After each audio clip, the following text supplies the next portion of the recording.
नमस्कार दोस्तों, स्वागत है आपका हमारे YouTube चैनल बायोगुरु पर। आज हम 12th बायोलॉजी का चैप्टर नंबर 16 जिसका नाम है पादप ऊतक संवर्धन का पार्ट 4 पढ़ेंगे। इसमें हम जीन स्थानांतरण की प्रत्यक्ष विधियों के बारे में पढ़ेंगे। पिछली वीडियो में हमने जीन स्थानांतरण की अप्रत्यक्ष विधियों में पढ़ा था।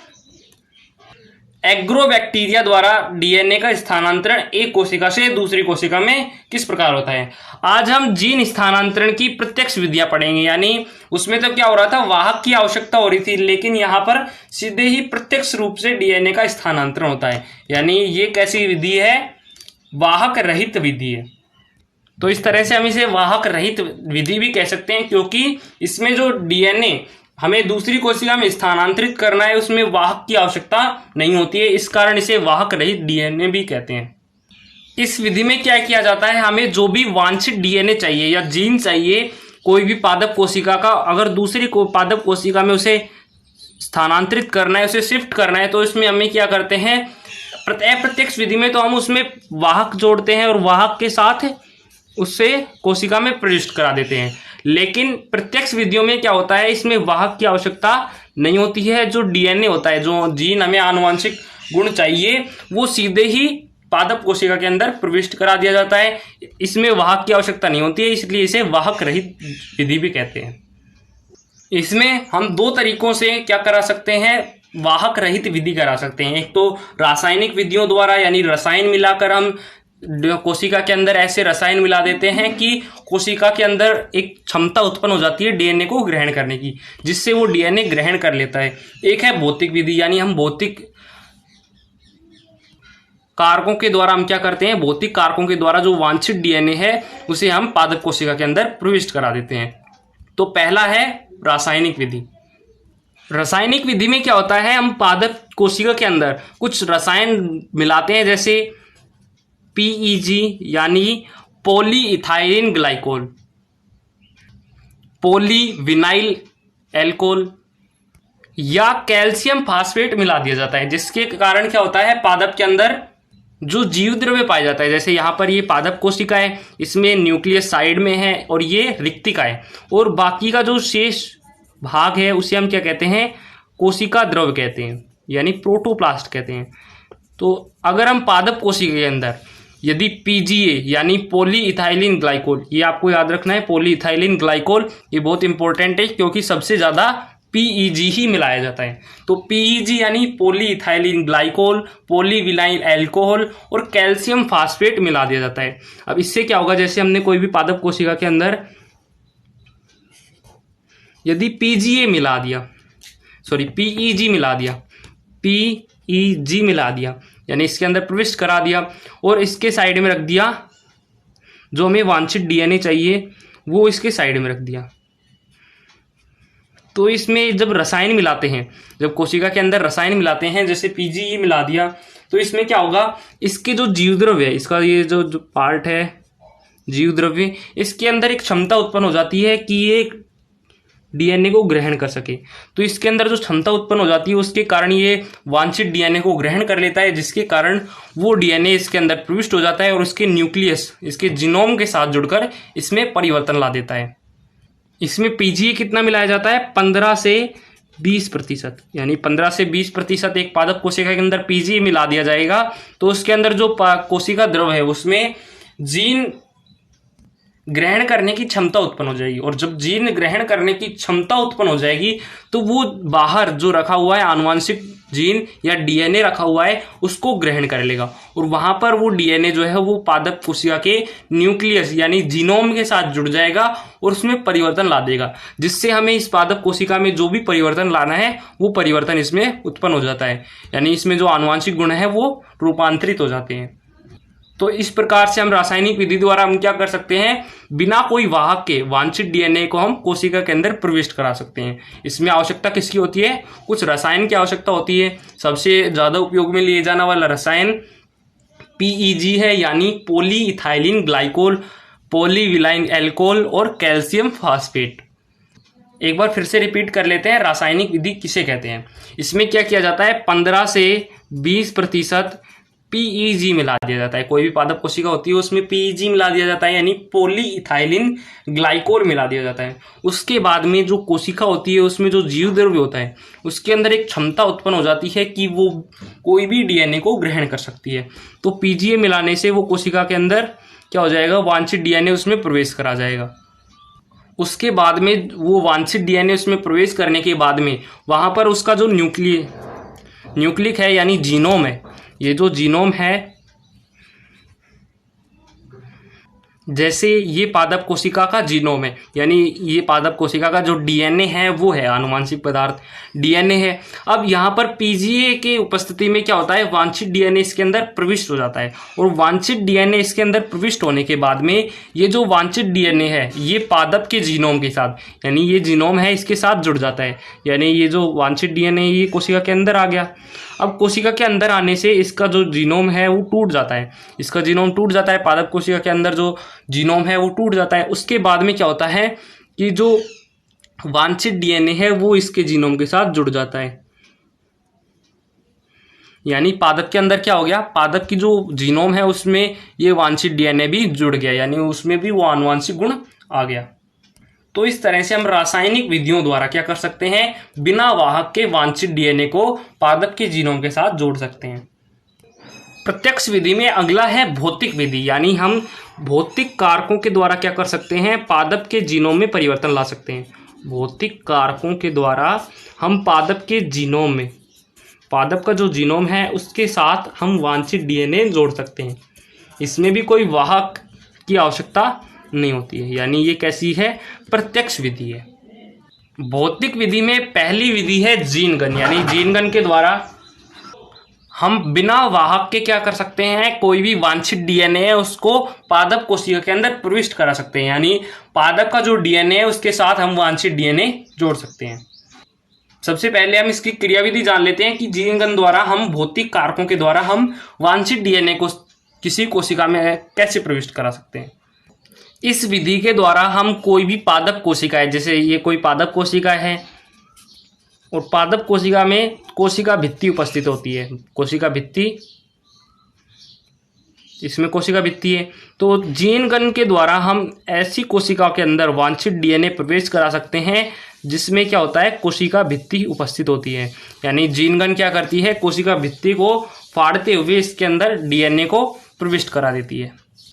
इसमें कोई भी वांछित डीएनए, जैसे ये कोई वांछित डीएनए है, इस डीएनए को हमें इस कोशिका के अंदर प्रविष्ट कराना है, तो हम जीनगन द्वारा इस डीएनए को, यानी वांछित डीएनए को बिना किसी वाहक की उपस्थिति में पादप कोशिका के अंदर प्रविष्ट करा देते हैं।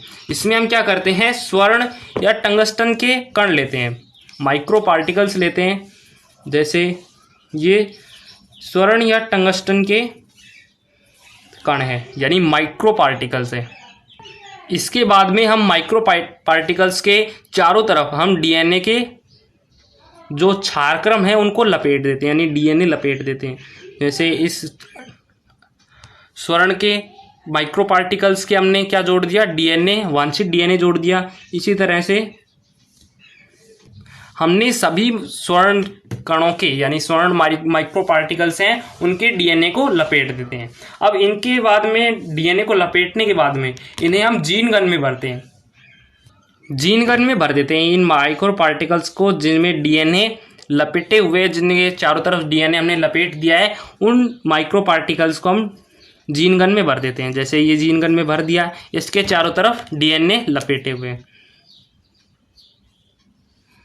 अब हम क्या करते हैं, इस जीनगन को लक्ष्य कोशिका के अंदर, यानी जिस पादप कोशिका के अंदर हमें इस वांछित डीएनए को प्रविष्ट कराना है उस पर दाग देते हैं। यानी इसमें क्या हो जाते हैं, इसमें दागने के बाद ये जो स्वर्ण या टंगस्टन के कण हैं, माइक्रो पार्टिकल्स हैं, ये पादप कोशिका के अंदर आसानी से चले जाते हैं। यानी पादप कोशिका का जो है, पादप कोशिका में ये जो पादप कोशिका भित्ति है यहाँ से आसानी से प्रविष्ट हो जाते हैं। यहाँ पर प्रविष्ट होने के बाद में ये स्वर्ण ये टंगस्टन के माइक्रो पार्टिकल्स हैं, इनमें से डीएनए अलग हो जाती है, यानी इसके साथ डीएनए लपेटा हुआ है। कोशिका के अंदर प्रविष्ट होने के बाद में ये डीएनए पृथक हो जाते हैं, यानी जो जीव द्रव्य है उसके अंदर प्रविष्ट हो जाते हैं।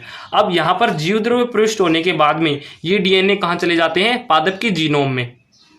और वहां पर जाकर उसके साथ जुड़ जाते हैं, यानी ये जो पादप का जीनोम है इसके साथ ये वांछित डीएनए जुड़ गया। इस तरह हम जीन गन के द्वारा क्या करते हैं, पहले हम स्वर्ण या टंगस्टन के माइक्रो पार्टिकल्स लेते हैं, उसके बाद में जो वांछित डीएनए, जैसे ये वांछित डीएनए है, इसके हम क्या करते हैं, इसके डीएनए को हम माइक्रो पार्टिकल्स पर लपेटते हैं। इन माइक्रो पार्टिकल्स का व्यास जो होता है वो 1 से लेकर 3 माइक्रोमीटर तक होता है, यानी माइक्रोमीटर तक। यानी ये माइक्रो पार्टिकल्स अत्यंत सूक्ष्म होते हैं। इन सूक्ष्म माइक्रो पार्टिकल्स पर हम डीएनए, वांछित डीएनए को लपेट देते हैं और वांछित डीएनए को स्वर्ण या टंगस्टन के माइक्रो पार्टिकल्स के साथ हम जीन गन में भर देते हैं और जीन गन से हम क्या करते हैं, लक्ष्य कोशिका के अंदर उन माइक्रो पार्टिकल्स को प्रविष्ट करा देते हैं। और वहां पर जाने के बाद में जब कोशिका द्रव के अंदर जाते हैं माइक्रो पार्टिकल्स, तो वहां पर इनका जो डीएनए है वो पृथक हो जाता है, यानी माइक्रो पार्टिकल्स अलग हो जाते हैं और इनका डीएनए अलग हो जाता है। अब ये डीएनए क्या होता है, इसके न्यूक्लियस के साथ जुड़ जाता है, यानी इसका जो डीएनए है उसके साथ इसका डीएनए जुड़ जाता है। यानी यहाँ पर क्या हो रहा है, हम भौतिक कारक द्वारा यानी जीन गन द्वारा हम क्या कर रहे हैं, बिना वाहक का उपयोग किए वांछित डीएनए को पादप कोशिका के अंदर प्रविष्ट करा रहे हैं।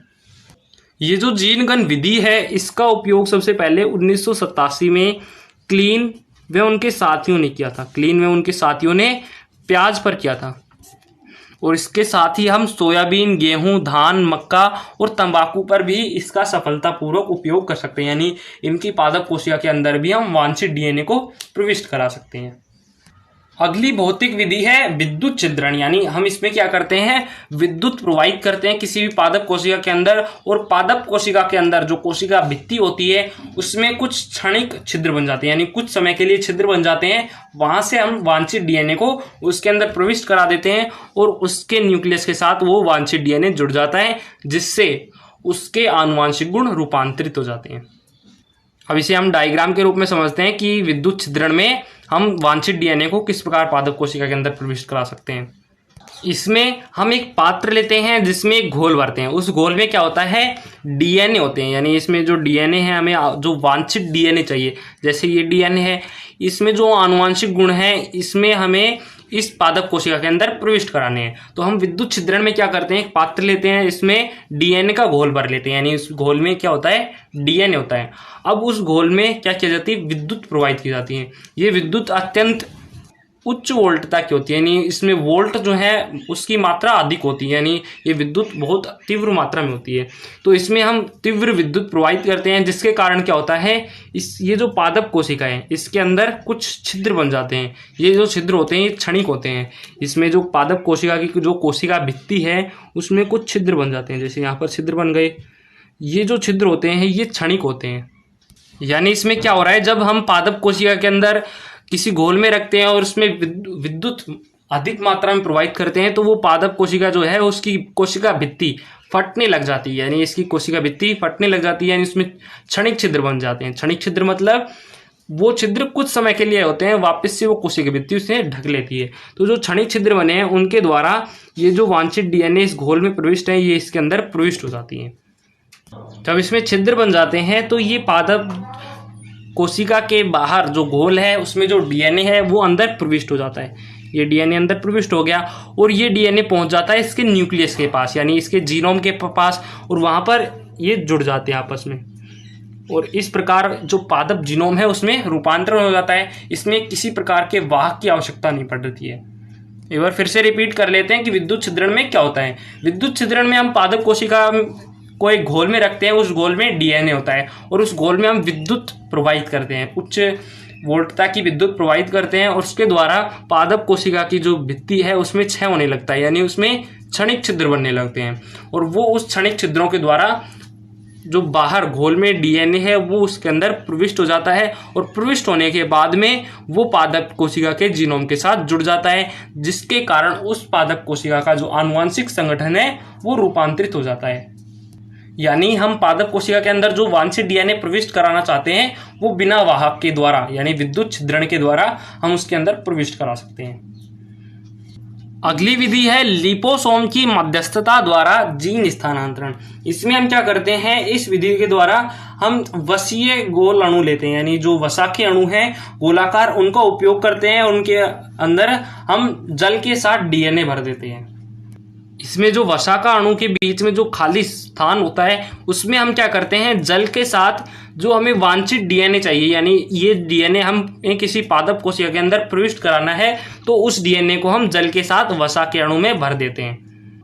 इस वसा अणु को हम क्या कहते हैं, वसा कैप्सूल कहते हैं। यानी वसा कैप्सूल किसे कहते हैं, इसमें वसा अणु के मध्य में जो खाली स्थान होता है उसमें हम जल के साथ डीएनए भर देते हैं। अब इस वसा अणु को यानी इस वसा कैप्सूल को हम कर देते हैं पादप कोशिका के पास।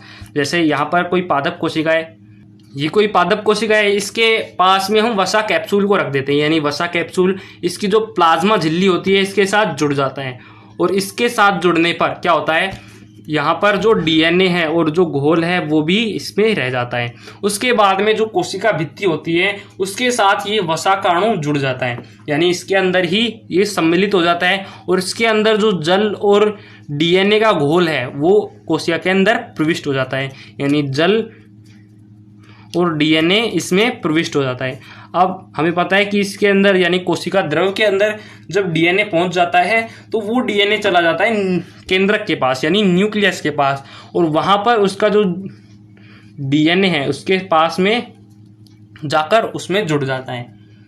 तो इस प्रकार हम लिपोसोम के द्वारा हम बिना वाहक के द्वारा हम क्या कर सकते हैं, कोई भी वांछित डीएनए है उसको पादप कोशिका के अंदर प्रविष्ट करा सकते हैं, और उस डीएनए को, उस वांछित डीएनए को उस कोशिका के जो केंद्रक है उसमें भी जोड़ सकते हैं। इस प्रकार की विधि को यानी लिपोसोम के द्वारा जब हम जीन स्थानांतरण करते हैं तो उसे हम लिपोफेक्शन कहते हैं। ये जो लिपोफेक्शन है ये पादप कोशिका के साथ साथ जंतु कोशिका और जीवाणुओं की कोशिकाओं में भी सक्रिय होती है। यानी जो जंतु कोशिका, पादप कोशिका और जीवाणु कोशिका है वो क्या करती है, वसा अणु को अपने साथ जोड़ लेती है, और उसके अंदर जो पदार्थ होता है यानी हम डीएनए भर देते हैं तो वो डीएनए उसके अंदर प्रविष्ट हो जाता है। इसी प्रकार हम जंतु कोशिका में भी कर सकते हैं और जीवाणु कोशिका में भी कर सकते हैं। एक बार फिर से पढ़ लेते हैं कि इसमें क्या होता है। इसमें हम वसा का अणु लेते हैं, उसके मध्य जो खाली स्थान है उसमें जल के साथ हम डीएनए भर देते हैं, यानी डीएनए का घोल भर देते हैं। अब इस वसा अणु को हम कोशिका के बाहर लाकर छोड़ देते हैं, और ये जो वसा अणु है ये इस कोशिका के पास आकर जुड़ जाता है। इसमें जो आनुवांशिक घोल है यानी जो आनुवांशिक डीएनए है और जल है वो अंदर प्रविष्ट हो जाता है, और ये वसा का अणु पादप कोशिका के साथ सम्मिलित हो जाता है। अब यहाँ पर ये जो डीएनए अंदर प्रविष्ट हो गया है ये चला जाता है न्यूक्लियस के पास यानी केंद्रक के पास, और वहाँ पर उसके जीनोम के साथ जुड़ जाता है। इसी प्रकार ये जो लिपोफेक्शन है ये जंतु कोशिका और जीवाणुओं की कोशिका में भी सक्रिय होती है। यानी लिपोफेक्शन के द्वारा हम पादप कोशिका, जंतु कोशिका और जीवाणु कोशिका में जीन स्थानांतरण कर सकते हैं।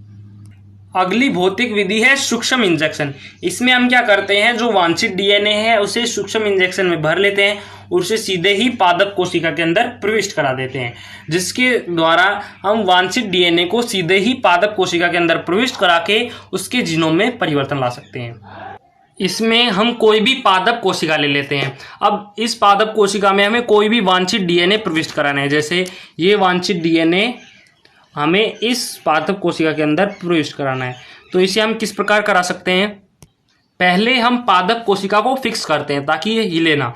तो इसे हम फिक्स करने के लिए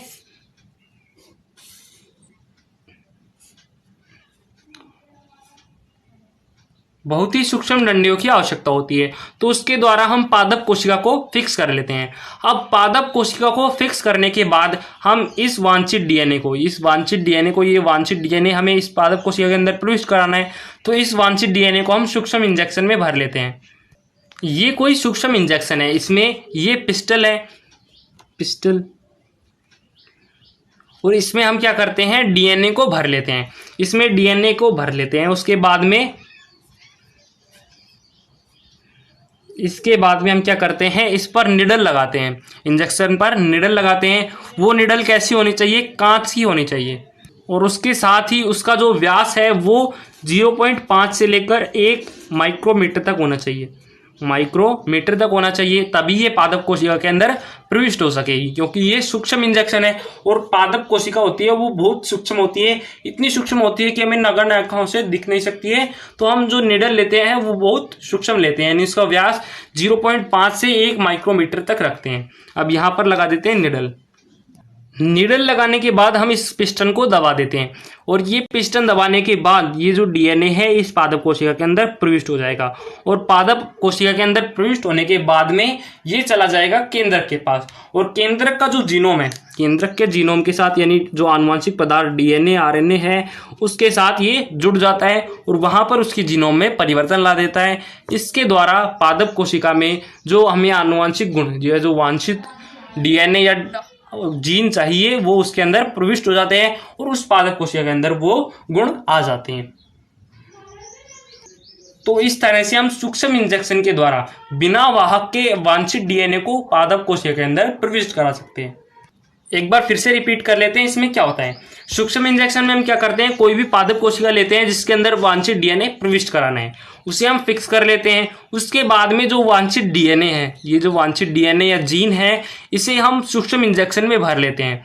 सूक्ष्म इंजेक्शन में भरने के बाद उसमें निडल लगाते हैं। वो निडल कितनी होनी चाहिए, 0.5 से लेकर 1 माइक्रोमीटर तक होनी चाहिए और ये कांच की बनी होनी चाहिए, क्योंकि कांच की बनी होगी तभी ये पादप कोशिका के अंदर प्रविष्ट हो सकेगी।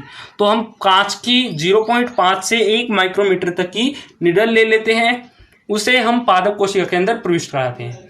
उसके बाद में हम सूक्ष्म इंजेक्शन का पिस्टन दबाते हैं और पिस्टन दबाने के बाद में जो उसके अंदर जो डीएनए वांछित डीएनए है वो पादप कोशिका के अंदर प्रविष्ट हो जाता है और पादप कोशिका के अंदर प्रविष्ट होने के बाद में ये चला जाता है उसके जीनोम के पास और वहां पर जुड़कर इसके जीनोम में परिवर्तन ला देता है, यानी पादप कोशिका का जो आनुवंशिक संगठन है वो रूपांतरित हो जाता है।